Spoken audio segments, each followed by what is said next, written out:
Wheezy Monday. How are we doing today? Interesting news cycle we're having these days. Let's first talk about bullet journaling. I'm on day 9 of bullet journaling. I have several things I want to talk about. I want to respond to some of your comments from the last video because I had some good, helpful stuff. And I want to go through the plan for the year for main channel Wheezy videos. I have 15 videos. I've narrowed it down. Again, it may change at some point, but right now it's looking pretty close to final. I have it all allocated for different times of the year, and I'm pretty excited that I have that all done, because that's like an off and on source of stress throughout the year, and it's done, aside from when I change my mind or stress out that I had a bad idea and I want to change it. But I think it's going to be good. There are a couple things that I mentioned in the previous Wheezy Monday, a couple ideas I had for videos that I'm not going to do, and some of you said you were kind of excited about it, and I'm sorry, I'm not going to. I'll get to that. But it also appears like my tripod is moving and tilting. You notice how tilty it is right now? I don't think it started out so tilty. Unless you're listening to this, if it sounds tilty, something's really wrong. Okay, if you're just listening on the podcast. This is a podcast, in case you didn't know. As well as it's more, well, I don't want to play favorites, but this was on YouTube first. So day 9 of bullet journaling. Here's what I'm noticing so far. It's like paradoxical, because on the one hand it feels like it's highlighting how much time I actually have. I actually have more than I thought, or it does. The things that I have to do are more doable than I thought, just because I can now see. I can allocate and see how much I have to do on this day and how much is left for the rest of the week or month. And so it kind of, I'm taking it a little easier. It's less stressful because I know that I don't necessarily need as much time as I thought. On the other hand, it's kind of highlighting how I actually do a lot of things. Like I'm more aware of all the things that I actually do, and a lot of them might be unnecessary. Well, they're all necessary to some extent, but they're also, like, I'm allocating equal time to things that are less important to me, my final goals. And so I'm noticing, like, wow, my day is full of stuff, but also, wow, I have a lot of time to get done what I want. But I'm not getting everything done. Like, I've written down several things that I didn't do. And the reason I didn't do them, I think, is because of all the other little stuff getting in the way that I'm seeing. I'm seeing a record of it. Like, I want to work on a script for a short film, and I have a little bit, but not as much as I allocated for in my bullet journal. And I want to finish my documentary I'm working on about Japanese Green Bay Packer fans. Well, or at least get closer to finishing it. I have a lot to do, a lot. But I've only worked on that a tiny bit and not as much as I allocated for. To me, the number one priority is the main channel Wheezy Waiter videos. But for long term, like, my number one goals, the things I most want to get done, are making short films, finishing the Japanese Packer fan documentary, and a script that I'm working on with my friend Matt. There's some progress being made on that, but that's mostly Matt's doing. But then there are other little things that come up that keep me from, oh, here comes my dog. Birdie. Oh, Birdie. Okay, she's over there. Here she comes. Hey, Birdie. Other little things like my dog walking into the room. Hey, Birdie, come here. Come here. Yeah. Say hi. Say hi. Birdie's not going to say hi. She's a dog. She can't. Dogs can't talk. But there's lots of other little things that I do that don't matter as much. It's a lot of email stuff, a lot of like extra things I say yes to because they're fun, but not necessarily what I should do. Like if I really, what would make me most happy, I think, is making it closer towards longer form movie making, bigger stuff, you know? Like ultimately it'd be great if I could work on a few giant documentary style Wheezy Waiter videos a year. And then also work on like a movie or something. Bigger stuff. Work longer on fewer things rather than constantly scrambling to get a lot of things done that are smaller. You know? I think that's kind of the transition I'm in right now. I've purposely allocated less videos for the main channel. I hate to say it, Wheezy Monday is not the number one priority. It is something that I like doing. It is something that I think is helpful because I'm able to talk to you about things I'm working on and get feedback from you. It's sort of a supplement to the main channel Wheezy videos and to my life in general. And I don't want to stop. But once I start giving things the axe, to focus on smaller things. I think ultimately that's what I need to do if I want to get to a productivity place in my life that I want to be. I need to start cutting things off that are good. They're just not the main thing. This probably will stick around for quite a while, at least the next year or two.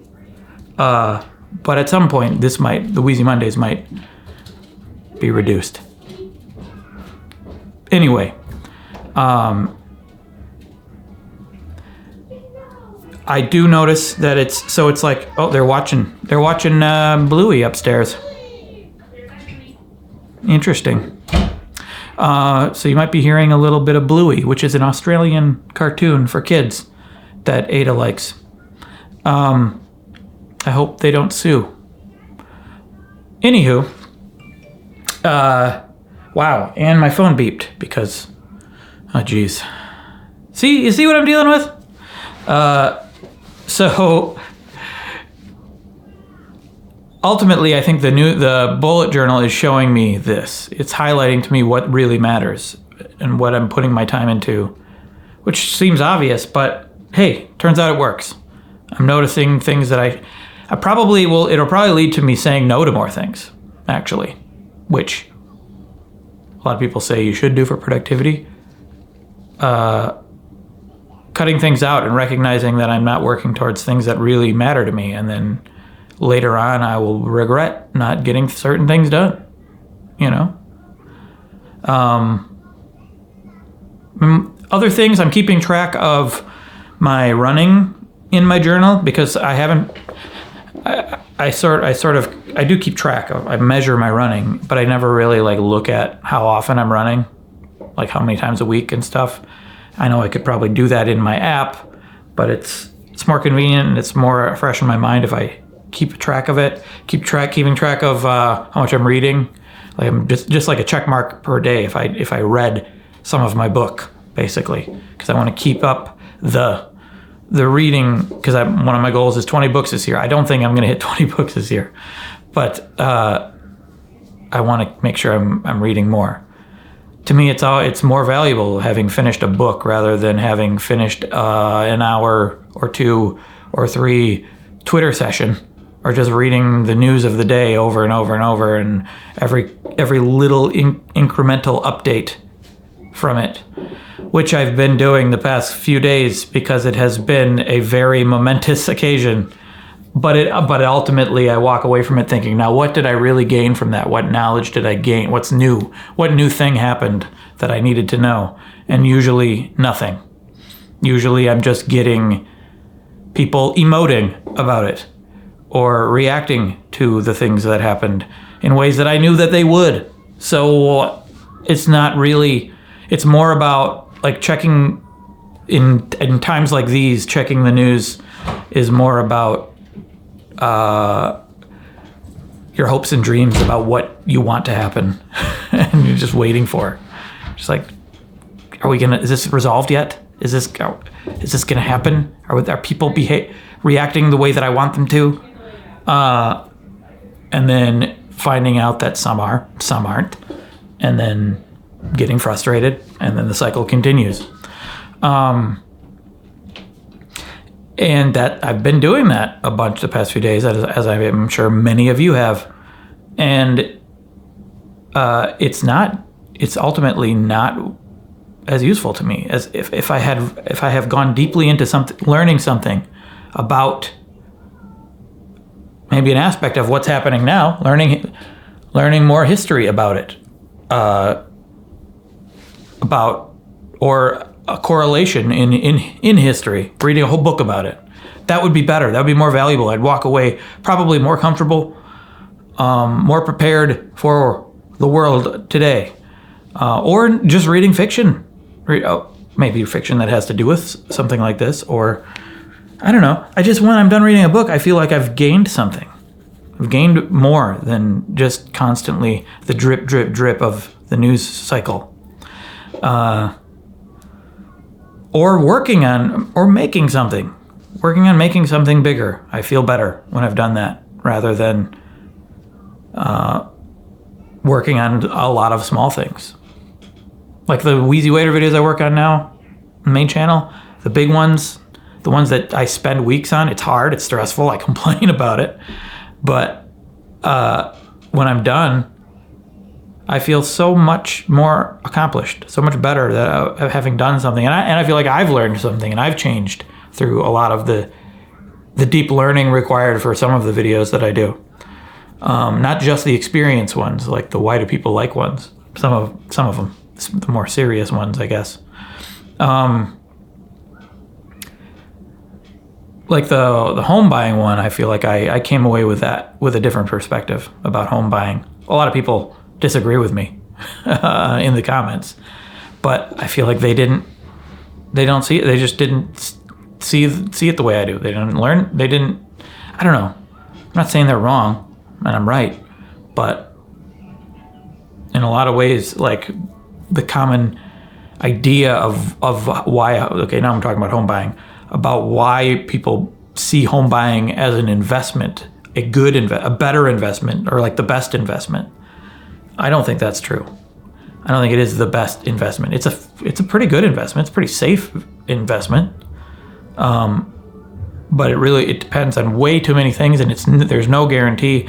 And actually, if you're looking at it as objectively, like how can you take the money you have and turn it into the most money possible?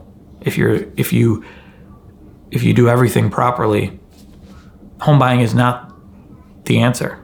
Maybe buying property to rent is maybe an answer, but but if it's all about money, just the bottom line, the amount of money you're going to have, in a lot of ways, it's not the right answer, because like home property value typically, depending on where you go. Sorry, I'm just reiterating what I learned in the home buying because now I'm interested in talking about it again. It's going to grow typically 3% over the course of your 30 years of owning it or whatever. 3 to 5, like some places maybe 5%. The property value itself will, but then you have to include maintenance, updating, taxes, lots of expenses that are hard to really control. And then depending on how big your down payment is at the beginning, if you would have taken that down payment, if you just taken all that money you spent, you will be spending on your property as you slowly pay off your mortgage or whatever. If you would have just taken that and properly invested it in the stock market, typically the stock market's going to grow better than property. It'll go down sometimes, there's crashes, but historically it's always been an upward swing and a faster one than property. So I know that I can already hear all the responses you're going to give. But another advantage is then you can take it out at any point. With a property, you have to sell your house. It's not liquid. You're not going to be able to. It's just money you can't get at, and especially in a housing crisis or a downturn when you might need the money, it'll be harder to sell your house. And you could say, well, yeah, if you rent, you're just throwing that money away. I mean, if you do the math about it, it doesn't necessarily check out that you're spending more by renting for 30 years rather than paying into your property for 30 years. Renting and then properly investing the rest of the money that you have, saving and investing. One of the advantages, and I think one of the reasons why property, I didn't know I was going to go into this, guys, but this is just where my brain goes. One of the reasons why people say that it's like the best investment is that a lot of people don't invest in the stock market. A lot of people don't save money very well or care to. But if you're buying a house and you're paying into it, you're forced to save and you're forced to invest in your property. So then that may be one of your only investments you have that's actually growing at a rate better than the bank. And it's forcing you into it. You can't take the money out. You bought the place. You have to pay for it. And because you're forced into it, you're forced to save, and you will likely be better off because of it. It's just not, if you look at it mathematically, if all you want is just to gain a lot of money, it's not the best route to take, I don't think, as far as what I can tell, everything that I look at.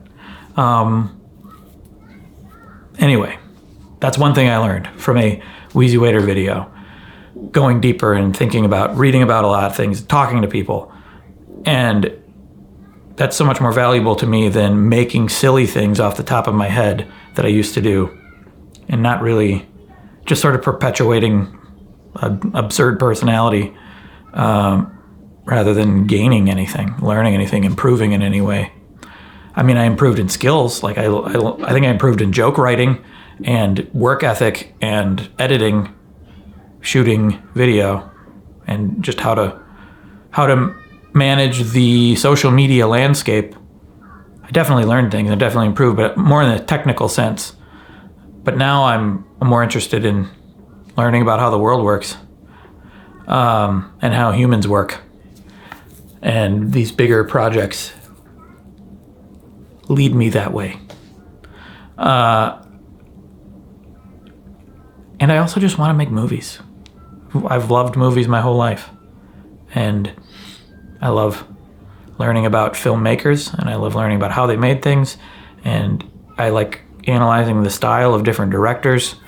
And it's something I don't really go into. I'm never been that interested in making a film review channel or like a film analysis, I like watching them. Film essays on YouTube are awesome.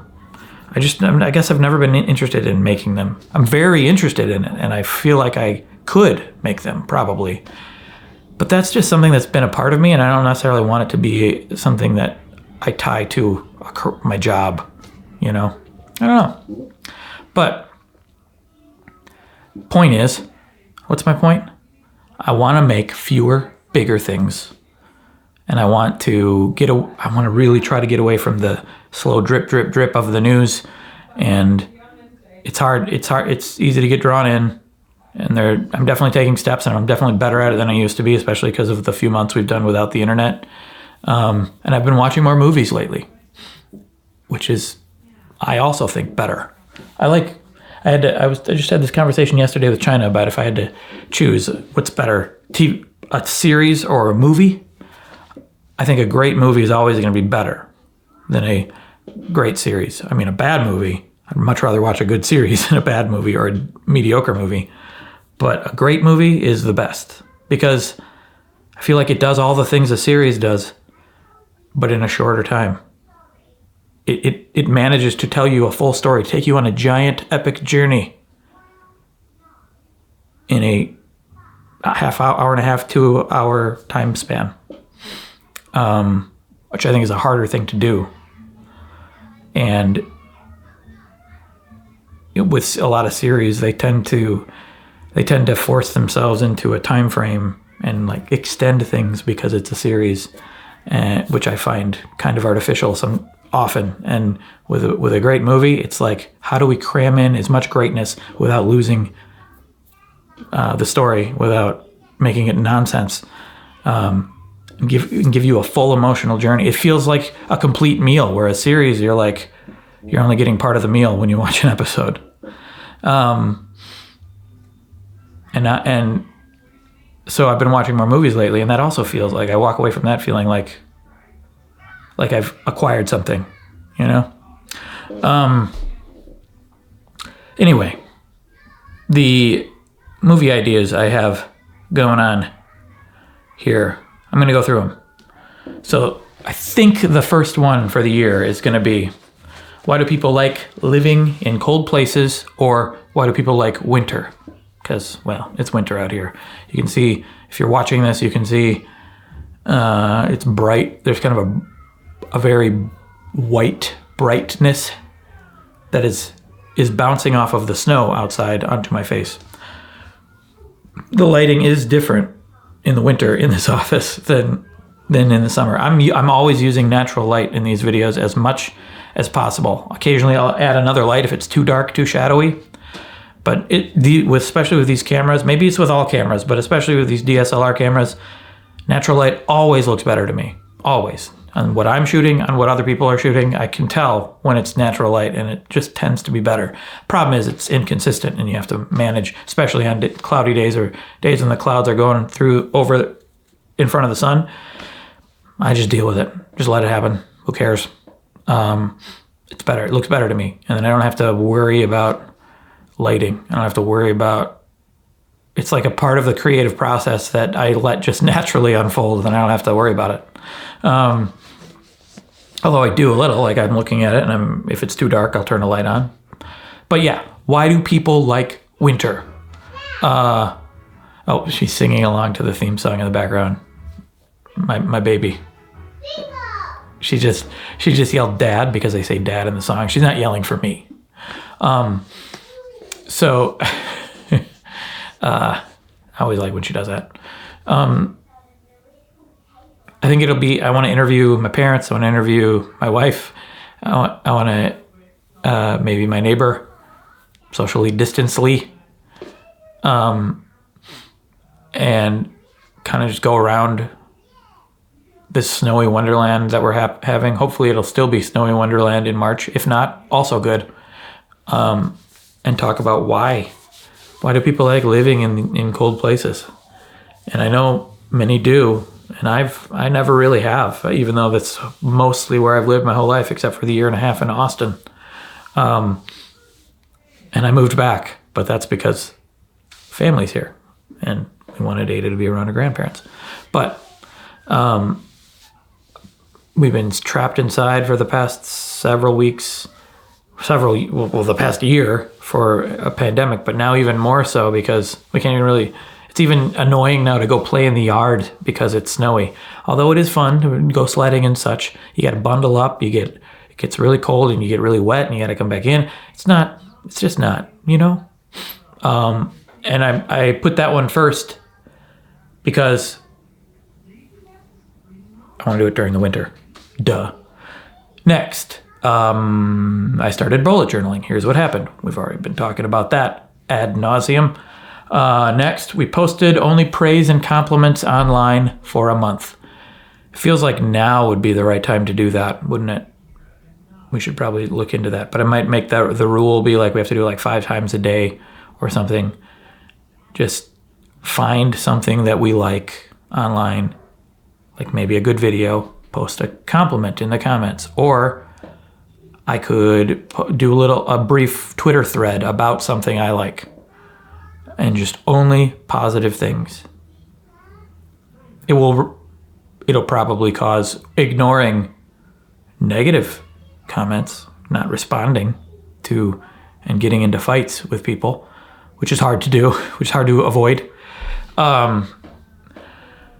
What's really hard about it, okay, tangent again. What's really hard about avoiding a Twitter fight, now, and maybe fight's a strong word. I try not to fight, just sort of argue over basic facts or whatever. What's hard to avoid about it is when you see that people just get it a little bit wrong, or you feel like the thing they're saying is just not factual, and you want to explain that. You want them to know that, and they're saying things based on knowledge that you see as false, and you're like, no, but, and you feel it's really hard to avoid trying to correct them, because I feel like I can correct them, and then it ends up being just a back and forth fight because they feel the same way about me. So anyway,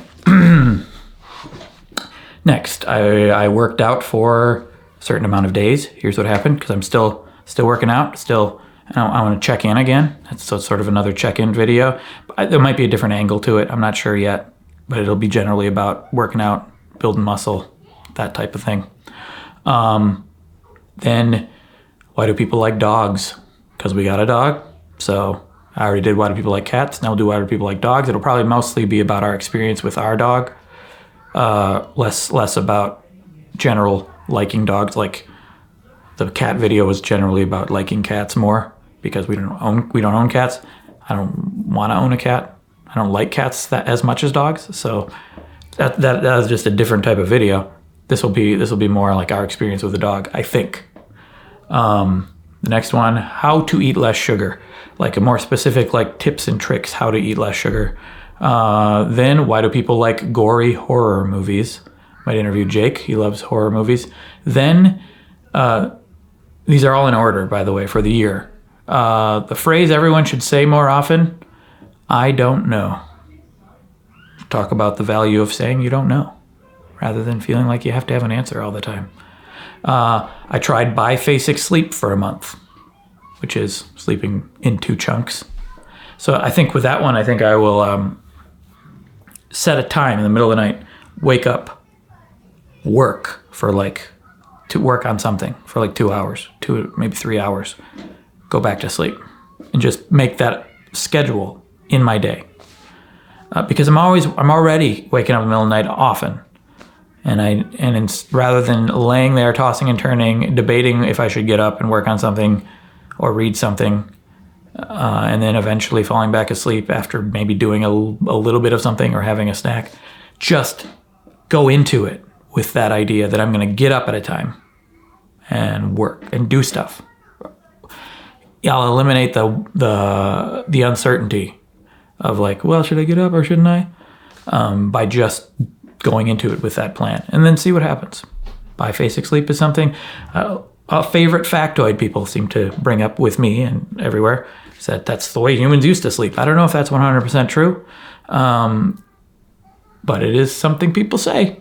I tried Stephen King's writing schedule for a month.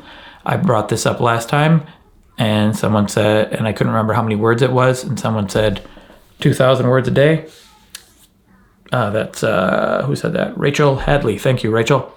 And yeah, that's a lot, and I'm scared. And I actually took it off the list, and then I put it back on. I was like, this is too much. I'm going to take it off. And then I thought, nope, this is something I want to do. And I put it back on. Why do people like bidets? I love bidets. We went to Japan. I went to Japan a couple years ago now, and used a bidet for the first time. And then now we have one, because it's great. I want to make a whole video about it. Again, these might change, but I wrote one song every day for a month. I like that idea because I feel like it fits with what I want to do. I want to be more creative, and I need deadlines, and I want to see if I get really perfectionist about songwriting, that more than anything else that I create. I just can't finish a song because I'm always want to make it so perfect, and it's not. If I just force myself into this deadline, this routine, maybe it'll work. I don't know. Hopefully. And then I ate bugs every day for a month. Trace Dominguez and I are going to collaborate on that, and then a sort of book review video at the end of the year, like my favorite books of the year. These books changed the way I think about how you digest beets. I don't know, whatever. Just like I group certain books together and do a sort of review at the end of the year. That one depends on what books I read. But those are the videos, and I think you'll notice I didn't put in the 30 albums in 30 days, listen to 30 albums 30 days. I talked about that last time. A lot of you were kind of excited about it. I started realizing that that's not, for one thing, I wouldn't be able to play the songs legally on YouTube. So that kind of eliminates some of the intrigue. It's also like a lot in a little amount of time, and in that I wouldn't really get into the music because I'd only be listening to it like for a day and then move on to the next thing. And also then it become like I just legitimately want to seek out new music that I enjoy, and I don't want to make it a thing just for a video. So I feel like that would kind of take away from the purpose of it. But I'm still want to seek out new music, and I saw a lot of your suggestions, and I want to thank you, especially specifically. Thread of Joy gave me a bunch of albums, and I checked out Jurassic Shark. Liked it a lot. Good name too. And so thank you for your suggestions, and I will keep looking into that. Next creative venture, though, for the year is as I mentioned last time, I want to bring back the recurring elements somehow, or some sort of year-long thread that I can bring back in. Like the handstands that I used to do. Handstands would be maybe another one to bring back, but I hurt my wrist when I was doing it way back then. That's why I stopped. And every time I've tried again, like for a short time, my wrist would start hurting again. So I don't know if I want to do that. But I am working out more now, so maybe it would be okay. I don't know. Maybe that will be the thing. Maybe I'll decide, but I don't know that. Someone else, Jacques Campbell, suggested gardening, which I think is pretty good. Like checking in on a garden periodically. I don't think you can go the whole year because, as I said, winter, you can do indoor things, sure. But that's a pretty good one. Gardening, it's a pretty good one for like a year long. I don't know. Maybe that. My parents, I want to create a whole storyline for the whole year for my parents. Still haven't done that yet, but that's on the table. Maybe I could bring back the coffee recurring gag. Anywho, yeah, that's where I'm at with my planning, and it feels real good. It's more planning for a year than I've ever done. A few other comments I wanted to respond to. Wolferoni suggested several Chinese movies to watch. Thank you. I already watched Ip Man, and it was great. I've written down all the ones you mentioned, and I'm going to check them out. Once Upon a Time in China. Other ones. I should probably watch all the other Ip Mans too. I discovered after I watched it that there's like 3 sequels to it. And what else we got?